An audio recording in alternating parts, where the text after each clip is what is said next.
Philosophy has over 2500 years of recorded history, and yet many of the questions that were asked back then are still asked today. But did this art of asking abstract questions really start 2500 years ago? Surely not. It must be way older than that. It just wasn't recorded in any way. Philosophy started with the first abstract thought of the first conscious human being when they looked into the night sky and wondered about the nature of the world's existence. Wondering about the nature of things is undoubtedly an inherent human characteristic. What are the problems that we inquired about the most and still do? What is so mysterious for our perception? Let's investigate that. What is the most asked philosophical question? As we agreed, the traditional narrative is that philosophy started 2500 years ago with the works of Thales from Miletus. What connects Thales, Plato, Aristotle, St. Thomas Aquinas, Descartes, Spinoza, Berkeley, Hume, Kant, Hegel, Meinong, Whitehead, Quine, and an unknown to history first person that started the history of philosophy? They all asked, what's the nature of reality? With sub-questions like, what's reality? What is reality built out of? What does it mean that something exists? Is there a different reality than the one we perceive? Therefore, the question about the nature of reality is the most asked question in the history of philosophy, and it's still being asked today. Of course, in different times and context, different philosophical problems dominated the discourse, but the question about the nature of reality was always there. And a branch of philosophy that deals with those questions is called metaphysics, which means beyond physics. And it's also called ontology, from two Greek words, onto and logos, meaning being and study or language, respectively. This question is incredibly old, but it's still asked today. Modern sub-questions include, what's the nature of time? What's the nature of causality? What is the nature of existence? What is the nature of consciousness? What is the nature of music or the nature of number? They are all questions about the nature of our reality. Therefore, as you can see, the topic of metaphysics is very broad. And if you would like to know more about researching philosophical topics, for example, a topic like metaphysics, try this video of mine, where I talk about the best strategies for philosophical research. And you might be surprised that the most asked philosophical question is not the question about the meaning or sense of life. It's a common misconception that philosophy is about meaning of life, but this topic wasn't really present in the history of philosophy. The meaning or the sense of life was mostly present in the 20th century in philosophy, with the rise of existential philosophy. Of course, questions how should we live or what's the meaning of our existence were present in Western culture, but to a large degree they were answered by religions and strict cultures. Therefore, I believe that the question about the nature of reality deserves the title of the most asked philosophical question. Okay, how did the first recognizable philosopher, so Thales, answer this question? Well, he believed that everything is made out of water. He called water the arche, which in Greek means the beginning or the first principle. So actually arche or arche is a correct pronunciation. Sorry for mixing up the languages. Most probably his answer was based on very basic observations of reality, that water is the most important substance for life, as every life needs water. Also, water can take different forms, for example, ice. Therefore, he believed that water is the most basic substance of the world. After him, there were different philosophers with different ideas about the arche. But with time, the answers for the question about the nature of reality became more and more complicated.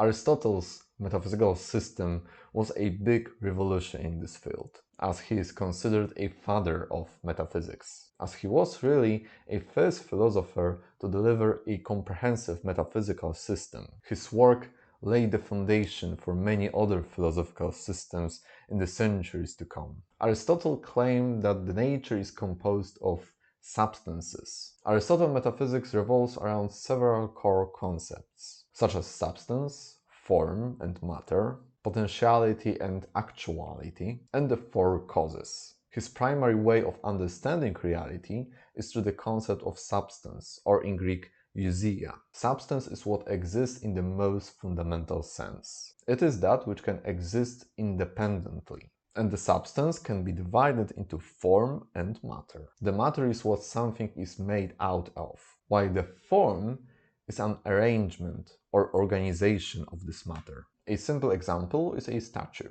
Let's say it's made out of bronze. Therefore, the matter of the statue is bronze, the material, while the shape or the design given by the sculpture is its form. Potentiality is a capacity of a thing to be in a different state. For example, sunflower seed has a potential to be a sunflower, and the actualization of the potential of this seed will be the process of growth and the development into the full-grown sunflower. And this is just an example of some core ideas of Aristotle's system. It's much more nuanced and complicated, way beyond the topic of this video. But there were, of course, many different metaphysical theories across the centuries. So we won't be describing them all, but just focus on the most common concepts that can be found in these systems. So there is a large debate between monism and dualism. Dualism is a belief that the reality consists of two distinct substances, often characterized as mind and matter, as in the system of René Descartes, that believed that our mind is totally distinct substance from our body. Monism, on the other hand, asserts that there is only one fundamental substance, and a very well-known monist is Baruch Spinoza. So you can think about the monism like about the sea, where things are just waves produced by the sea. Therefore, they are all part of one big substance. A different debate is between realism and idealism. Realism is the view that the external reality exists independent of our perception or knowledge. Realists believe that objects, properties, and events exist regardless whether we observe them. Idealism holds that reality is fundamentally mental or immaterial. According to idealists, the nature of reality is shaped by our perceptions, thoughts, and experiences. A very well-known idealist is George Berkeley. He famously argued that to exist is to be perceived. Esse est percipi. And today's metaphysics continues to grapple with age-old questions, while incorporating some new insights from contemporary science and technology. A big change and a completely new sphere of question was introduced with the progress of quantum mechanics, philosophy of mind, and information theory. For example, now we have some scientific evidence that the nature consists of atoms. Also, there are different questions about consciousness when it comes to artificial intelligence or the philosophy of mind. The emergence of virtual reality and simulations has also introduced fresh perspectives on the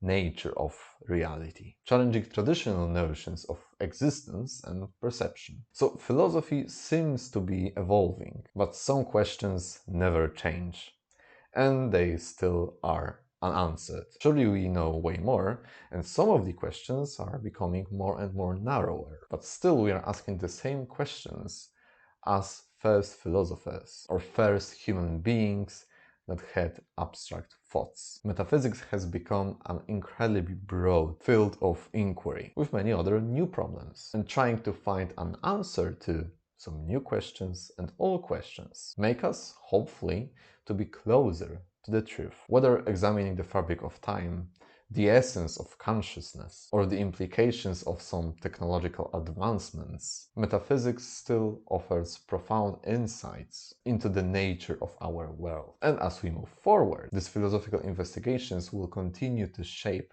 our understanding, driving us to explore the depths of reality and our place within it. That's it for today. Thank you for watching. If you have any questions or comments, feel free to share them in the comment section. If you like this video, consider subscribing to my channel. You can also give me a like if you want to show some appreciation of my work. Thanks once again, and I hope to see you in the next video.